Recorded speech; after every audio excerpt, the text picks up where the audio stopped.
ఇక red book రాజ్యాంగం న్యాయ ప్రక్రియ అపహాస్యం వల్లభనేని అక్రమ అరెస్ట్ కేసులో బరితెగింపు అంటూ వచ్చిన వార్త. అలాగే మరోవైపు అధికార మదంతో దుర్మార్గాలని వైసీపీ వ్యాఖ్య, జగన్ గారు కూడా చాలా గట్టిగా మాట్లాడటం, ఇంకోవైపు ఇప్పటికీ ఆడపిల్లలపైన దౌర్జన్యాలు జరగటం, అలాగే పెదకూరపాడులో ఈ రకంగా ఒక జడ్పీటీసీ దంపతులకే రక్షణ లేకపోవటం, ఇవన్నీ ఏమి చెప్తున్నాయి? రామ్నాథ్ గారు మీకేమనిపిస్తోంది? మరోవైపు ఏమో బీసీలకు సంబంధించి రాజకీయాల్లో నేర ప్రవృత్తి అని చంద్రబాబు గారు నీతులు చెప్పటం, ఏమనిపిస్తోంది మీకు ఈ పరిణామాలన్నీ చూస్తే? అంటే మనం ప్రధానంగా ఈ రోజు మన ప్రధాన చర్చ మార్గదర్శి మీదకి వెళ్తుంది, కానీ ఇవి కూడా ఇంపార్టెంట్ కాబట్టి వీటి మీద మనం కొంతసేపు డిబేట్ చేయాలనే ఉద్దేశంతో మీతో మాట్లాడిస్తాం. ఇప్పుడు ఈ రాష్ట్రంలో మొత్తం ఈ పరిస్థితి అంతా ఎందుకు వచ్చిందంటే, ఒక వ్యక్తి ఆత్మన్యూన్యత భావంతో ఈ పరిస్థితి మొదలైందా అనిపిస్తుంది. ఎందుకంటే ఈ రోజు అంతా ఎలా ఉందంటే, ఈ రెడ్ బుక్ రాజ్యాంగం కానీ దాన్ని అమలు చేసేందుకు పోలీసులు చూపుతున్న అత్యుత్సాహం కానీ ఇవన్నీ చూస్తే ఒక వ్యక్తికి ఉన్న ఇన్ఫీరియారిటీ కాంప్లెక్స్ కాస్త అధికారంలోకి వచ్చిన తర్వాత అది ఒక సుపీరియారిటీ కాంప్లెక్స్ గా చూపెట్టేందుకు ఈ పని చేస్తూ ఉన్నారా? నారా లోకేష్ గారు వ్యవహార శైలితోనే ఇదంతా జరుగుతోంది. నారా లోకేష్ గారు వ్యక్తి కాదు, మీరు అనుకుంటున్నట్లు, మీరు గతంలో చేసినట్లు ఆయన అంత తక్కువ వ్యక్తి కాదు. ఆయన చాలా శక్తివంతుడు, ఆయనతో పెట్టుకుంటే మీ బాక్సులు బద్దలైపోతాయి అన్న ఒక ఇంప్రెషన్ చూపించి నారా లోకేష్ గారిని చాలా శక్తివంతమైన నాయకుడిగా చూపెట్టే క్రమంలోనే ఆయన పెట్టిన రాజ్యాంగాన్ని, రెడ్ బుక్ రాజ్యాంగాన్ని అమలు చేసేందుకు పోలీస్ వ్యవస్థ, ప్రభుత్వ యంత్రాంగం మొత్తం పనిచేస్తున్నట్టుగా ఉంది. ఇక దానికి తోడు ఫ్యాక్షనిస్టుల దగ్గర ఉండే పరిచారకుల్లాగా నారా లోకేష్ అన్నా నువ్వు తగ్గద్దు, మీ అయ్యగారిని అలా చేశారు, నువ్వు కత్తి పట్టన్నా వెంటాడన్నా అని తెలుగుదేశం పార్టీ వాళ్ళంతా ఎంకరేజ్ చేస్తూ ఉన్నారు ఆయన్ని. ఇంకా కానీ ఇవన్నీ ఫ్యూచర్ లో ఆయనకు ఎదురు తిరుగుతాయి, ఆయనకు కూడా ఒక రోజు ఇబ్బంది వస్తుంది అన్నది కూడా గమనించలేని స్థాయిలోనికి వెళ్ళిపోయారు. ఎట్లాగైనా సరే తెలుగుదేశం పార్టీ వాళ్ళంతా వైసీపీ వాళ్ళని వెంటాడాలి, వేటాడి. ఇప్పుడు మామూలుగా గత ప్రభుత్వాల్లో చాలా ఎక్కడైనా ఒట్టురెడ్డి జరిగినా కూడా వాళ్ళు ఎవరు ఇట్లా చెప్పుకోలేదు ఓన్గా. కానీ ఇప్పుడు మీడియాలో తెలుగుదేశం పార్టీ నాయకులు డైరెక్ట్ చెప్తున్నారు, అవును ఇది రెడ్ బుక్ రాజ్యాంగమే, మేము ఉద్దేశపూర్వకంగా టార్గెట్ చేసి వల్లభనేని వంశీని లోపలేసాం, నెక్స్ట్ కొడాలి నాని నేస్తాం, ఇంకొకరిని నేస్తామని తెలుగుదేశం పార్టీ నాయకులు స్టేట్మెంట్లు ఇస్తూ ఉన్నారు. అంటే ఇదంతా కేవలం ఇంకో ఎంతవరకు వెళ్ళిపోయారు అంటే, వల్లభనేని వంశీ గారిని ఉదయం 5 గంటలకు అరెస్ట్ చేస్తే ఆ కేసులో ఎవరినైతే కిడ్నాప్ చేశారని చెప్తున్నారో అతన్ని సత్యవర్ధన్ని ఉదయం 7 గంటలకి విశాఖలో తీసుకున్నారు పోలీసులు, లాక్కెళ్లారు బలవంతంగా. అంటే ఒక వ్యక్తి ఎక్కడున్నారో తెలియక ముందే ఆయన సోదరుడు ఏదో కంప్లైంట్ ఇచ్చేశారని చెప్పి డైరెక్ట్ నిర్ధారించుకోకుండా ఫస్ట్ ఏం చేయాలి పోలీసులు?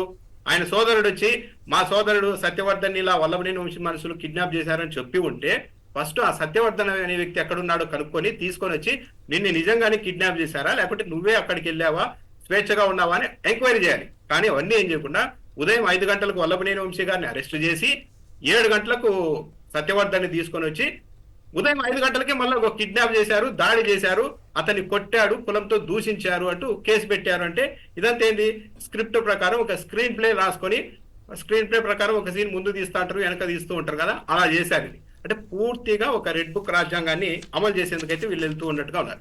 పదే వీళ్ళు చెప్తూ ఉన్నారు. వీళ్ళంతా ఎలా ఉందంటే, వైఎస్ఆర్ కాంగ్రెస్ పార్టీ ప్రభుత్వంలో ఎక్కడైనా 1-2 ఇన్సిడెంట్లు జరిగినా ప్రతి దాని వెనుక తెలుగుదేశం పార్టీ ప్రొవొకేషన్, వాళ్ళు రెచ్చగొట్టిన వల్లే కారణాలు జరిగాయి. అమాయకుడికి ఆవేశం ఎక్కువ అన్నట్టుగా తెలుగుదేశం పార్టీ వాళ్ళు ఫస్ట్ ఏదో ఒకటి గిల్లుతారు వైసీపీ వాళ్ళని, దారుణమైన మాటలు మాట్లాడతారు. ఆ తర్వాత వైఎస్ఆర్ కాంగ్రెస్ పార్టీ నుంచి వీళ్ళు ఆవేశపడి ఏదైనా మాట్లాడితే దాన్ని పట్టుకొని 5 ఏళ్ల పాటు ప్రచారం చేస్తారు. ఇదిగో ఇలా మాట్లాడారు వైసీపీ నాయకులని. ఇదే తెలుగుదేశం పార్టీ నాయకులు ఎంత దారుణంగా మాట్లాడారు సార్. బండారు సత్యనారాయణమూర్తి అనే ఆయన మంత్రిగా ఉన్న రోజాని ఎన్ని మాటలు మాట్లాడారు. ఇంకా 2019 ఎన్నికలకు ముందు 60 ఏళ్లు దాటిన ఒక మహిళ లక్ష్మీ పార్వతిని పట్టుకొని ఇదే మీడియా సంస్థలో ఒక యువకుడితో ఏదో ఉందని చెప్పి ఎలక్షన్ ముందు పచ్చిగా ప్రచారం చేశారు. ఇంకా ఇప్పుడు ఆయన కాంగ్రెస్ పార్టీలోనే ఉన్నట్టుగా ఉన్నారు. రామంచి కృష్ణమోహన్ గతంలో ఒక విషయం చెప్పారు, కుమ్మినేని గారు, బన్వర్లాల్ ఎన్నికల అధికారిగా ఉన్న బన్వర్లాల్ తెలుగుదేశం పార్టీకి అనుకూలంగా వ్యవహరించలేదని చెప్పి ఆయన కంట్రోల్ చేయడానికి చంద్రబాబు నాయుడు గారు స్వయంగా మమ్మల్ని పిలిచి బన్వర్లాల్ కు వైఎస్ఆర్ కాంగ్రెస్ పార్టీలోని ఒక మహిళా ఎమ్మెల్యేకి మధ్య అక్రమ సంబంధాలు ఉన్నాయని చెప్పి ప్రచారం చేయండి, అప్పుడు అతను మన దారికి వస్తారని స్వయంగా చంద్రబాబు నాయుడు గారు మాతో చెప్పారని కీలకమైన పాయింట్ చెప్పారు. ఆసక్తికరంగా ఉంది రామ్నాథ్ గారు.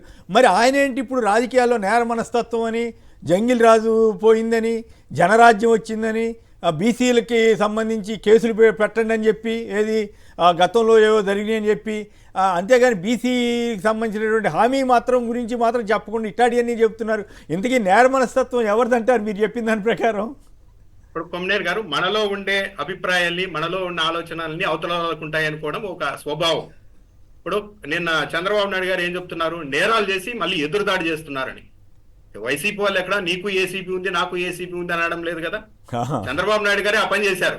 ఏది అక్కడ ఓటుకు నోటు కేసులో గవర్నమెంట్ నే కూల్చడానికి ట్రై చేసి అక్కడ వాళ్ళు కేసు నమోదు చేయగానే నీకు ఏసీపీ ఉంది నాకు ఏసీపీ ఉందని ఎదురుదాడి చేసింది ఎవరు? కొమ్మినేని గారు. అంటే తప్పు చేసి కూడా ప్రభుత్వాల మీద ఎదురుదాడి చేసే స్వభావం ఉన్న వాళ్ళు తెలుగుదేశం పార్టీ వాళ్ళే. అసలు వైఎస్ఆర్ కాంగ్రెస్ పార్టీ వాళ్ళకి ఎన్ని చెప్పినా తెలుగుదేశం పార్టీ వాళ్ళు, వైఎస్ఆర్ కాంగ్రెస్ పార్టీ వాళ్ళు కూడా ఎక్కడైనా ఒకటో రెండో తప్పులు చేసి ఉండవచ్చు, కానీ తెలుగుదేశం పార్టీతో పోలిస్తే తెలుగుదేశం పార్టీ వాళ్ళు చేసే దానిలో ఎప్పటికీ కూడా ఒక 10% 20% మించి వైఎస్ఆర్ కాంగ్రెస్ పార్టీ వాళ్ళు రీచ్ కాలేరు ఇలాంటి విషయాల్లో. కానీ వాళ్ళ మీడియా బలాన్ని అడ్డు పెట్టుకొని జస్ట్ 5 ఏళ్లలో జరిగిన జగన్మోహన్ రెడ్డి ప్రమేయం లేకుండా జరిగిన ఒక 5-6 ఘటనలను పెట్టుకొని ఈ మొత్తం రాష్ట్రం అంతా రెడ్ జోన్ లోకి వెళ్ళిపోయింది, నాశనం అయిపోయింది అన్నట్టుగా ప్రచారం చేశారు. ఒక 5-6 ఇన్సిడెంట్లు అంతకుమించి కూడా ఎక్కువ లేవు కొమ్మినేని గారు. వాటి ఆధారంగానే మొత్తం సర్వనాశనం అయిపోయిందని ప్రచారం చేశారు. సో ఇప్పుడు ఇదైతే ఇక్కడ ఇంతటితో ఆగదు. నేను హోంమంత్రి గారు అయితే ఇది కర్మ సిద్ధాంతం అని చెప్తున్నారు. అంటే చట్టాలు పనిచేయడం లేదు ఏపీలో, కర్మ సిద్ధాంతాన్ని అమలు చేస్తున్నాం. వాళ్ళు అప్పట్లో ఇలా అన్నారు కాబట్టి మేము ఇప్పుడు ఇలా చేస్తున్నాం అన్నారు. ఇంకా ఇది ఎలా ఉంటుందంటే నెక్స్ట్ వైసీపీ వాళ్ళ అధికారంలోకి వచ్చినాక ఇంతకు 4 రెట్లు చేస్తే ఏంటి పరిస్థితి? అంటే అధికారం ఉన్నప్పుడు ఎట్లా ఉంటుందండి, ఇక మనమే ఎప్పుడు ఉంటామని చంద్రబాబు గారికి ఇన్ని అనుభవాలు ఉన్నా కూడా అట్లాంటి ఫీలింగ్కి మరి లోకేష్కి వెళ్తున్నాడో మీరు అన్నట్టు చంద్రబాబు గారికి కూడా అదే అభిప్రాయం ఉందో ఏమో తెలియదు. కానీ ఇంకొక కీలకమైన పాయింట్ ఏంటంటే అసలు ఈ ఇష్యూలో వంశీ అన్న ఆయన చంద్రబాబు గారి కుటుంబ సభ్యుల్ని ఏదో అన్నాడని చెప్పి అన్నారు. కానీ అంతకుముందు వంశీ భార్యని, వంశీ కుటుంబ సభ్యుల్ని తెలుగుదేశం వాళ్ళు పట్టాభి ఆయన అన్నాడో ఎవరన్నారో కాదు, సోషల్ మీడియాలో కూడా చాలా అరాచకంగా వ్యాఖ్యానం చేసిన విషయాన్ని మీరు ఇందాక అన్నారు కదా, రెచ్చగొట్టి అసలేమి ఎరగినట్టుగా మళ్ళీ ఎదురు దాడి చేస్తారని. నేనేమంటానంటే కేసు పెడితే ఆ కేసు పెట్టండి వంశీ మీద, అది పెట్టకుండా ఈ పిచ్చి కేసులన్నీ పెట్టి ఆయన్ని తీసుకెళ్లి జైల్లో పెడతాం ఏంటి? అంటే ఆ కేసు పెడితే ఈ కేసు కూడా అంటే వల్లభనేని వంశీ కుటుంబ సభ్యుల్ని కూడా తిట్టింది అవన్నీ బయటకు వస్తాయని భయమా ఏమిటి అసలు? కొమ్మినేని గారు, ఈ ఇన్సిడెంట్ జరిగినప్పుడు కూడా అసెంబ్లీలో చంద్రబాబు నాయుడు గారు బయటకు వచ్చి కన్నీళ్లు పెట్టుకున్నారు. ఆ వయసులో ఉండే ఆయన కన్నీళ్లు పెట్టుకోవడం మనకు కూడా బాధ కలిగించింది. కానీ ఆ రోజు ఏం జరిగింది? చాలా ఉత్సాహంగా చంద్రబాబు నాయుడు గారు టీడీపీ ఎమ్మెల్యేలంతా అసెంబ్లీకి వెళ్ళారు. అక్కడ ఏం చేయాలని వెళ్ళారు? ఈరోజు జగన్మోహన్ రెడ్డి కథ తేల్చాలని చెప్పి డైరెక్ట్ గా వెళ్ళి ఎలాంటి ఆధారాలు లేకపోయినా కూడా వివేకానంద రెడ్డిని చంపేసింది జగన్మోహన్ రెడ్డి అంటే అసెంబ్లీలో మాట్లాడారు. దాంతో యువతల వాళ్ళు ఆవేశపడి వీళ్ళు కూడా కొన్ని పాత అంశాలని ప్రస్తావించారు. డైరెక్ట్ గా బయటకు వచ్చేసి చంద్రబాబు నాయుడు గారు బోర్నే ఏడ్ చేశారు. అంటే మేము ప్రొవోకేట్ చేస్తాం, మేము మిమ్మల్ని హత్యలు చేసినారంటాం, అత్యాచారాలు చేశామంటారు, మీరు నోరు మూసుకొని ఉండాలి, మళ్ళీ తిరిగి మాట్లాడితే మళ్ళీ మేమే ప్రెస్ మీట్ పెట్టి ఇక వైసీపీ వాళ్ళు ఇలా దిగజారిపోయారని మేము ప్రచారం చేస్తామన్నట్టుగా. కాకపోతే ఏంటి కొమ్మినేని గారు, తెలుగుదేశం పార్టీ కార్యాలయం మీద దాడి జరిగింది అన్నప్పుడు పట్టాభి విజయవాడ నుంచి కార్లు 10ల సంఖ్యలో కార్లు వేసుకొని మనుషుల్ని తీసుకొని గన్నవరం వెళ్ళి అక్కడ గొడవ చేయాల్సిన అవసరం ఏమొచ్చింది? ఆయన ఏమన్నా గన్నవరం టీడీపీ ఇన్ఛార్జా? కాదు. వెళ్ళి ఆ రోజు అంత గొడవ చేశారు. ఇంకా ఆటోమేటిక్ గా అవతల స్పందించింది, గొడవ జరిగింది.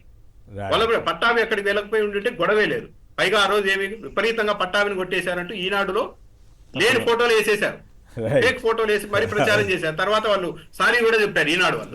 అంటే ప్రతి చోట వీళ్ళే చేసేసి అవతల వాళ్ళ మీద తోస్తూ ఉన్నారు.